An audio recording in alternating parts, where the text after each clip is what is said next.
Around 1000 AD, craftsmen began making intricate window designs using lead rather than wood or plaster between pieces of colored glass. Before long, the church was commissioning stained glass windows depicting religious scenes to adorn the great cathedrals of Europe. You can make stained glass two ways. Using copper foil, a technique developed about 100 years ago by the American artist Louis Comfort Tiffany, or you can use the centuries-old European lead technique, which we're about to see. First, the artist lays a plate of glass over a pattern and traces the parts of the design that she'll cut from that plate. Then she scores her trace line using a glass cutter. A quick snap, and the glass separates neatly. She follows the same procedure with different colors and textures of glass for all the pieces of the design.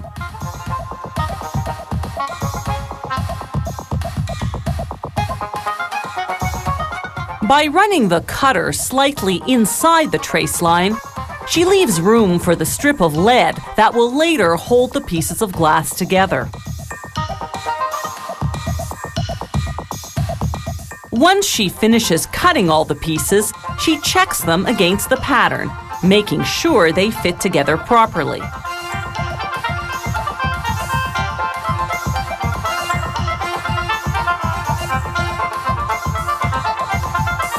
Now it's time to assemble the pieces using the pattern as a guide.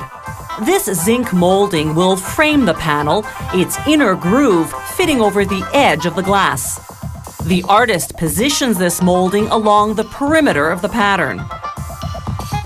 Then she drills an L-shaped wood frame into the work table to hold everything in place during assembly. A few nails keep the molding in place. She'll join the pieces of glass using strips of lead called came. Lead because it's soft enough to bend to the shape of the pieces. After straightening out a long strip of came, she cuts the various lengths she needs to border each piece of glass.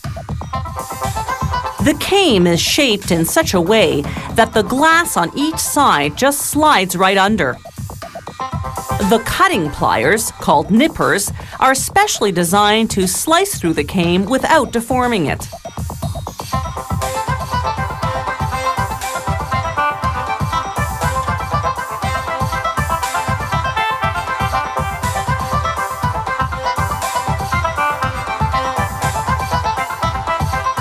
Once the artist finishes assembling the glass pieces, she pushes everything gently against the wood frame.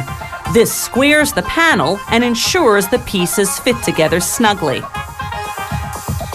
Now she brushes on flux, a type of acid. This cleans the lead came so that solder will adhere well.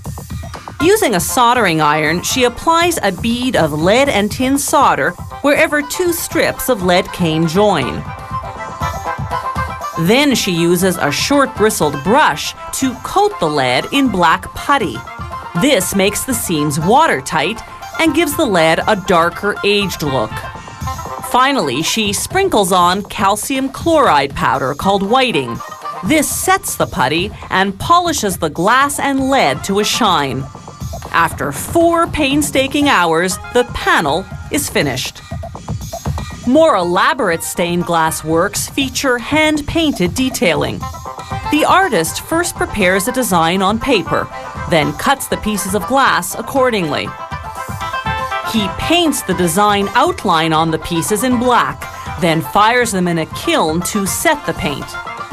To create shading, he applies a coat of brown paint called grisaille. Using a dry brush, he removes it from the parts he wants to highlight, then he fires the glass again. Now he paints in the final details and fires the glass for one last time. The paint contains powdered glass, so the intense heat of the kiln bonds it to the glass pieces.